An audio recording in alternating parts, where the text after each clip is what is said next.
여러분들은 집안에 금붙이 몇 개나 갖고 계신가요? 자녀들의 어릴 적 돌반지를 아직 팔지 않고 갖고 계시다면 단연 신의 한 수라고 말씀드릴 수 있겠습니다. 오늘의 이슈 한방 금 이야기입니다. 주식부터 코인까지 모든 것이 오르는 에브리싱 랠리 속에 요즘 금값도 천정부지로 오르고 있습니다. 국내 현물 시세로 이미 금 1g에 10만 원을 돌파했어요. 돌반지 한돈 맞추러 간다 하면 이제 한 40만 원 정도는 싸들고 가셔야 됩니다. 내가 돌잔치를 한다고 했을 때 누군가가 돌반지를 선물했다. 그러면 이 사람 찐친이구나 인정합니다. 자, 지금 금에 대한 관심이 어느 정도냐면요. 금 거래로 유명한 최근 민간의 한 대형 업체는요. 이 홈페이지 접속자가 증가하면서 사이트가 한때 마비되기까지 했습니다. 금값이 오르는 데는 여러 이유가 있는데요. 아마 미국의 기준금리 인하에 대한 기대감이 가장 크다고 볼 수 있을 것 같습니다. 이 금리와 금값이 무슨 관계냐? 이런 겁니다. 자, 이 금의 최대 단점은 뭘까요? 이자가 없다는 겁니다. 지난해 금리가 한참 높을 때 은행에 정기 예금만 가입했어도 은행 이자 5% 주는 곳이 수두룩했단 말이죠. 그럼 당연히 금 살 돈 여기 은행에 넣으려고 하겠죠. 자, 그런데 지금의 상황이 어떻습니까? 조만간 미국이 금리 인하할 거다. 기대감이 큰 상황이죠.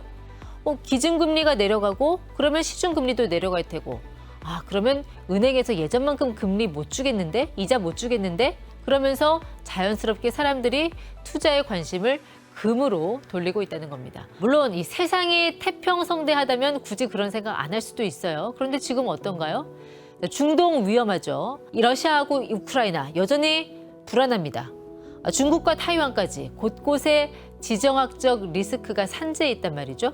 자, 금은 이런 위기 상황에서 빛을 발하는 안전자산이라는 인식이 있습니다. 실제로 세계 중앙은행들이 지금 엄청난 양의 금을 사모으고 있습니다. 여기엔 러시아 학습 효과가 영향을 미쳤을 거예요. 이 러시아가 우크라이나와 전쟁하고 나서 미국이 러시아가 갖고 있던 외환달러 모두 동결시켰죠. 자, 미국과의 관계가 틀어지면 외환달러가 러시아권 날 수 있겠구나라는 두려움이 금 사재기로 이어지고 있다는 겁니다. 특히 최근 이란과 이스라엘의 긴장이 고조되면서 금값이 많이 튀어오른 것도 같은 맥락에서 이해할 수 있을 것 같습니다. 이 세계 중앙은행들 가운데서도 특히 중국의 수요가 눈에 띕니다. 중국 인민은행 지난해만 225톤의 금을 사들였고요. 중국 외환보유고에서 금의 비중이 4.3%까지 올라갔습니다. 여기에 중국 부자들도 앞다퉈 금을 사들이면서 민간 수요도 630톤에 이르렀다고 해요. 합치니 거의 1000톤에 가까운 셈입니다. 아니, 중국 정부가 이 미국이 무서워서 미국 국채 팔고 금을 사는 거는 이해를 하겠는데 왜 중국의 부자들까지 이렇게 금 수요에 몰리고 있는 걸까요? 지금 중국 사람들은 중국 당국을 불신해서 이 돈을 빼고 싶은 마음이 간절하다는 거예요. 오죽하면 중국의 청년들까지 전례 없는 규모로 금을 사들이고 있다고 할까요? 중국에서는 가상자산 투자가 금지돼 있고 부동산 거래도 침체돼 있다 보니까요. 금이라는 안전자산으로 민간 투자가 쏠리고 있는 겁니다. 이런 중국의 막대한 금 수요가 금값을 밀어 올리고 있다는 얘기가 나오고 있습니다. 중국 20대들 사이에서 유행하는 금테크 하나 알려드릴까요? 지금 중국 젊은이들이 1g짜리 금콩을 엄청나게 또 사들이고 있다고 합니다. 1g짜리 금콩 하나 가격이 우리 돈으로 하면 9만 원이 넘는다고 해요. 자, 믿을 거는 금밖에 없다는 분위기. 실제로 민간 수요에서 이들 Z세대들이 톡톡히 기여하고 있다고 합니다. 그리고 또 하나, 이 금값 상승에 반도체가 한 몫을 하고 있다는 분석도 나옵니다. 실제로 반도체 만드는데 금이 생각보다 많이 들어간다고 해요. 지금 전 세계가 이 AI 반도체에 미쳐 돌아가다 보니까 이 메모리 칩 생산에 혈안이 돼 있고 그래서 그만큼 상상 이상으로 금값이 오른다는 것이죠.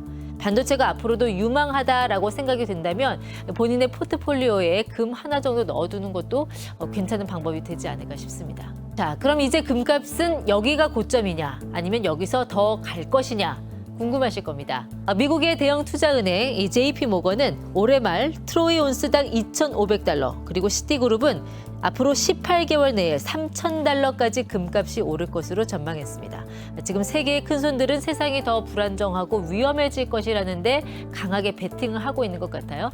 다만 이 금값이라는 거는 이 외부 변수의 영향을 많이 받는다는 점, 그리고 이 횡보나 급락하는 시기도 길고 오래 갔다라는 점을 여러분들께서 꼭 유념하실 필요가 있겠습니다. 지금이라도 금 투자 한번 해볼까 하는 분들, 금 투자법은 한 손에 꼽을 수 없을 정도로 생각보다 종류가 여러 가지입니다. 가장 기초적인 방식은 그냥 진짜 금덩이, 이 골드바를 매입하시는 겁니다. 블링블링한 이 금덩어리를 집안에 갖고 있으면 기분은 따뜻하겠죠. 다만 부가가치세 10%를 내야 한다는 점은 매력 감점 요인으로 꼽힙니다. 제 생각에 골드바는 그냥 관상용으로 혹은 기분용으로 조금씩 집안에 사두는 게 현명할 것 같고요. 대부분의 이 초보자들은 은행의 금통장을 많이들 활용합니다. 나의 주 거래 은행 들어가 보면 이 골드뱅킹이라고 해서 이 계좌 트고 금 투자를 할 수 있는 방법이 있습니다. 좋은 점은 0.01g 단위, 뭐 이렇게 소수점 투자도 가능하다라는 건데 문제는 수수료가 비쌉니다. 자, 거래 시점에서 1g당 기준 가격의 1%를 수수료로 떼고 매입과 매도 가격을 결정한다고 하는데 이거 딱 봐도 손해보는 거래죠. 여기에 세금도 높습니다. 이 매매 차익에 대해 배당 소득 15.4%를 세금으로 떼간다는 것 기억하셔야 되겠습니다. 만약 절세를 가장 중요시한다면 이 KRX 금거래소를 활용하시는 것도 좋은 방법이 될 수 있습니다. 자, 이 증권사에 금 현물 거래 계좌를 개설하면 주식 거래하듯 금을 사고 팔 수 있습니다. 장점은 매매 차익 전체가 비과세고 금융소득 종합과세 대상에서도 빠진다는 것이죠. 만약 이 주식 거래에 익숙한 투자자들이라면 금 투자에 있어서도 ETF, 상장 지수 펀드를 활용하실 수 있어요. 이거는 해외, 국내 모두 해당되는 금 거래 방식입니다. 어차피 국내에서 금 거래를 하기 위해서는 달러 환율까지 적용을 해야 하니까 그냥 아예 달러 투자 겸 또 금 투자 겸 해외 금 ETF를 활용하시는 방식 어떨까 싶어요. 달러 환율이 저렴할 때는 달러 환전해서 금 투자해놓고, 자, 달러 환율이 오르고 금값 같이 오를 때는 판다면 환차익도 먹고 투자 사익도 먹고 그야말로 꼭 먹고 알 먹고가 될 수 있습니다.